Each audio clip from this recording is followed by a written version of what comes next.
अस्सलाम वालेकुम। डॉक्टर इनाम आपके पास दोबारा आ गया हूँ। मैंने अभी पहले रिकॉर्ड किया, वो आपको मिल जाएगा। अंडों के बारे में था, तो अंडों को जिक्र कर रहा था कि अंडे जो है ना, इसके अंदर टाइफाइड इन्फेक्शन बड़ी कॉमन है, क्योंकि वो टाइफाइड जरासीम अंडे के पोर में से गुजर जाता है। मैंने बताया तो उसके अंदर 7,000 एवरेज पोर्स होते हैं, सुराख होते हैं एक अंडे के अंदर।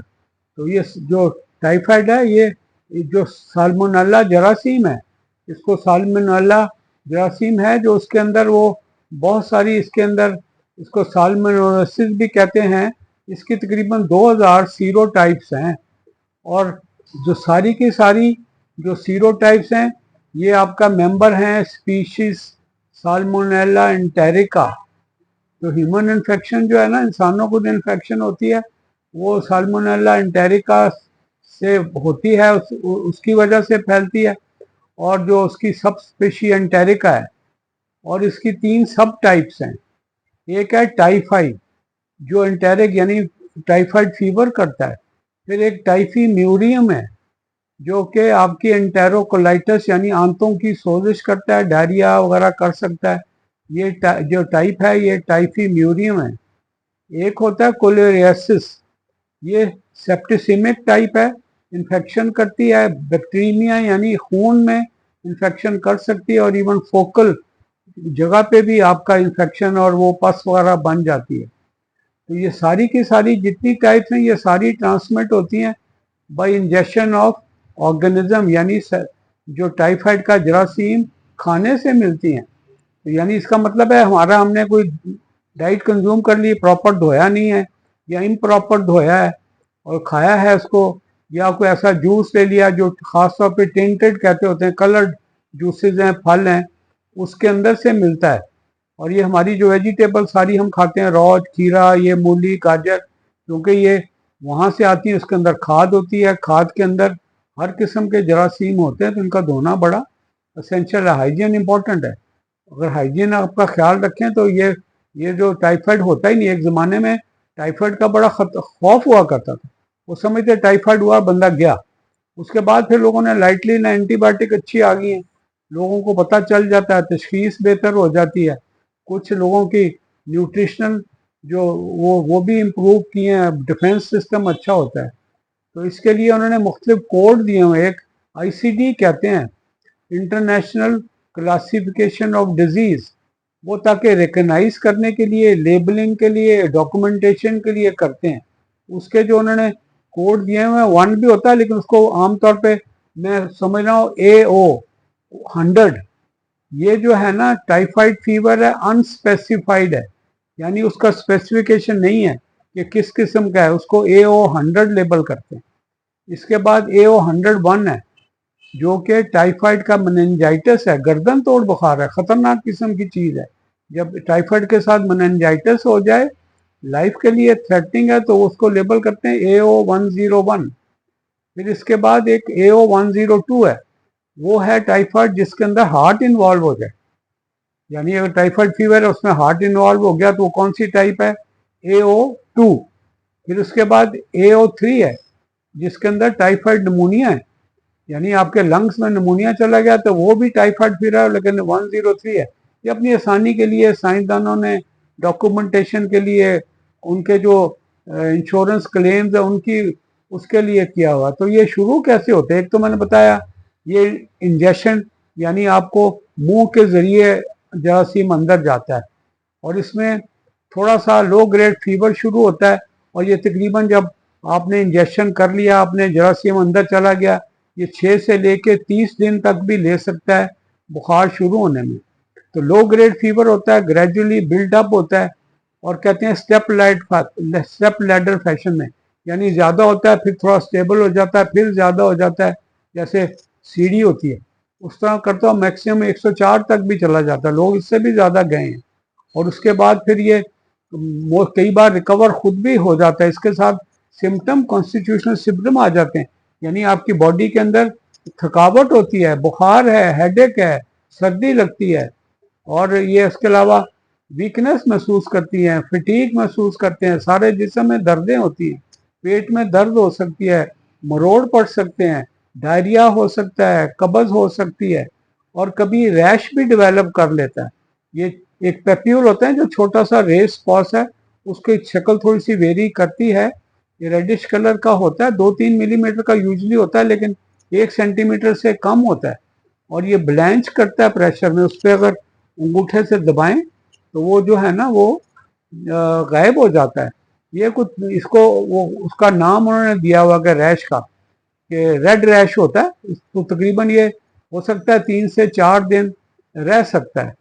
तो ये जो उसके सिम्टम्स हैं इसके, फिर पेट आपका डिस्टेंड हो सकता है और आपको कई बार पखाने में, पेशाब में खून भी आ सकता है। तो ये आपका जो इसके अंदर साल्मोनेला टाइफी जो है, तो उसका जो कल्चर होता है पॉजिटिव होता है, एसेंशियल है डायग्नोसिस के लिए। एक पायर पैचेस होते हैं हमारी आंतों के अंदर, ये हमारा लिम्फेटिक सिस्टम के साथ होता है, ये आंतों में मौजूद होते हैं। तो ये जरासीम साल्मोनेला जब आपकी आंतों के अंदर से जो अंदर की लेयर है ना उसको पेनिट्रेट करके, तो ये डिफेंस सिस्टम के सेल हैं मैक्रोफेज, मैक्रोफेज भी कहते हैं, उसके अंदर रेप्लिकेट करता है।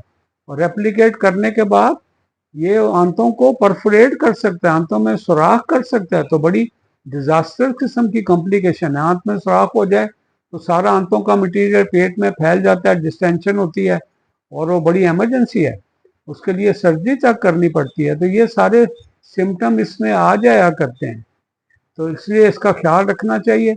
या जब हो तो उसको विग्रोसली ट्रीट करना चाहिए। डायग्नोसिस कैसे होता है, नॉर्मली रूटीन में हम सीपी करते हैं। सीपी हमें कंप्लीट पिक्चर है, कंप्लीट पिक्चर मीन्स हमें सेल काउंट होता है।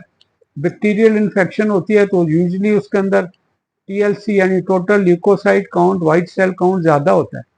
हमें शक पड़ जाता है टाइफाइड फीवर का जब किसी को बुखार है 102, 103, 104 और सेल काउंट उसका नॉर्मल है, तो हमें पता होता है या ये टाइफाइड फीवर है या कोई वायरल इन्फेक्शन है।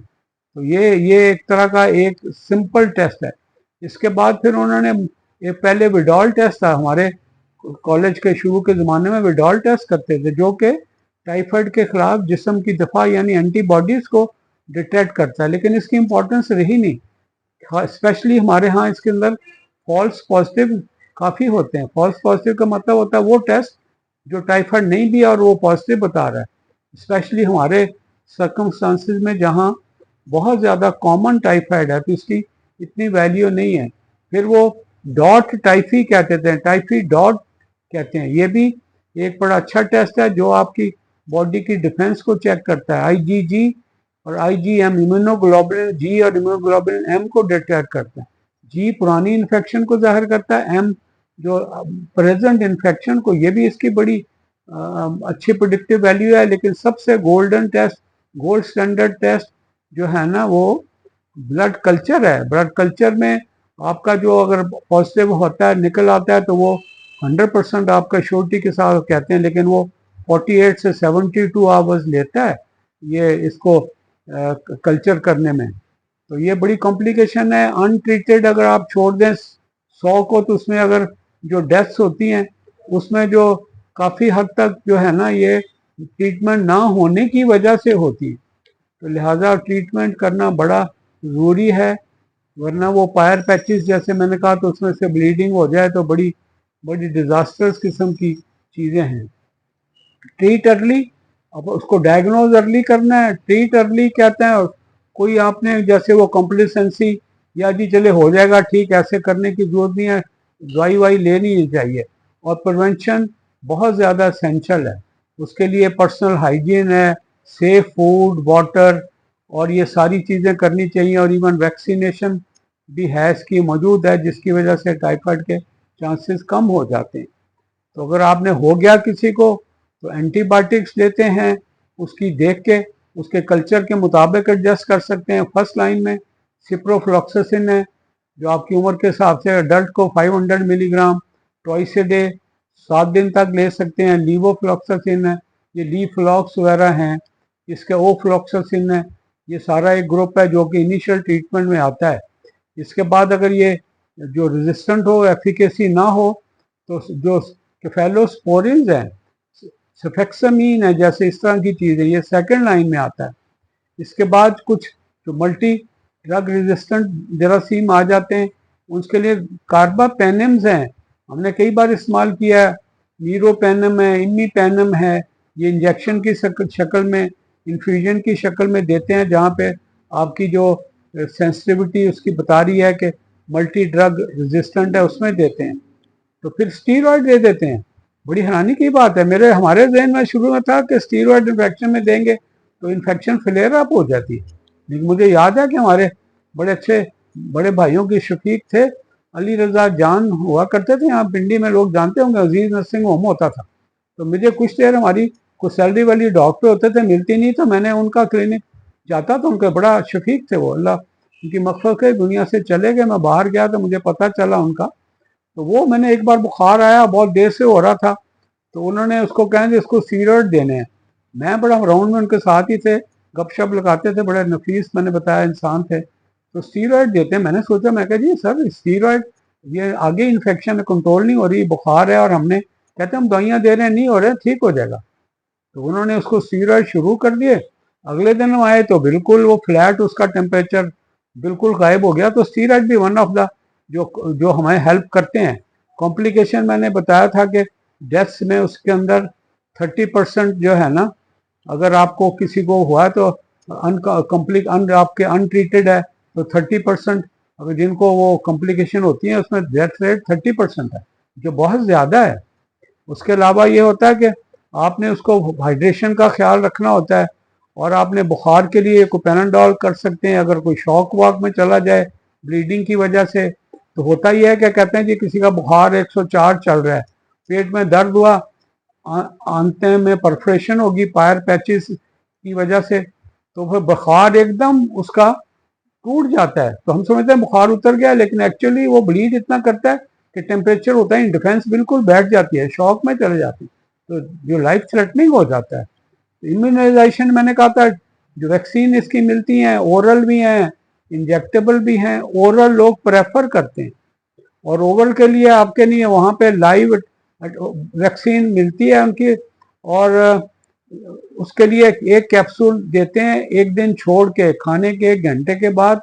तकरीबन टोटल 4 कैप्सूल की डोज है, यानी ओरल कैप्सूल हैं, उसके लाइव अटेनुएटेड वैक्सीन है, जो एक दिन छोड़ के देते हैं, खाने के 1 घंटे बाद। टोटल 4 कैप्सूल हैं, उसका तकरीबन रेट मैं देख रहा था उस जमाने में 540 रुपीज़ के 10 कैप्सूल मिलते हैं, पता नहीं आजकल क्या हाल है। तो इसी तरह उसका इंजेक्शन है, इंजेक्शन टाइफिम कहते हैं, TYPHIM, टाइफिम।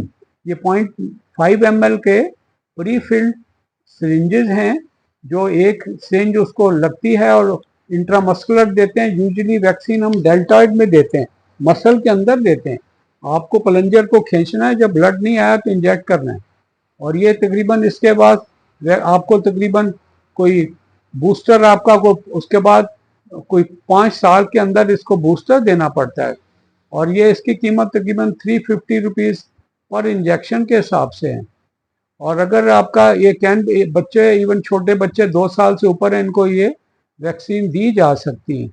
और जो कभी कभी कैरियर स्टेट होती है कि उनको बुखार सिम्टम नहीं होते, लेकिन वो कैरियर होते हैं, उनके अंदर जरासीम मौजूद होता है, उस सूरत में फिर सिप्रोफ्लॉक्सासिन, जो हम एक्सिन के नाम से, सिप्रोक्सिन के नाम से आती है, तो 750 मिलीग्राम ट्वाइस ए डे, और वो तकरीबन 14 दिन तक देते हैं, ताकि वो उसका जिस्म से रेडिकेट हो जाए और आप कैरियर ना रहें। तो ये मैंने कहा एक छोटा टॉपिक है, आए दिन हमारे वास्ता पड़ता है, हमें पता होना चाहिए।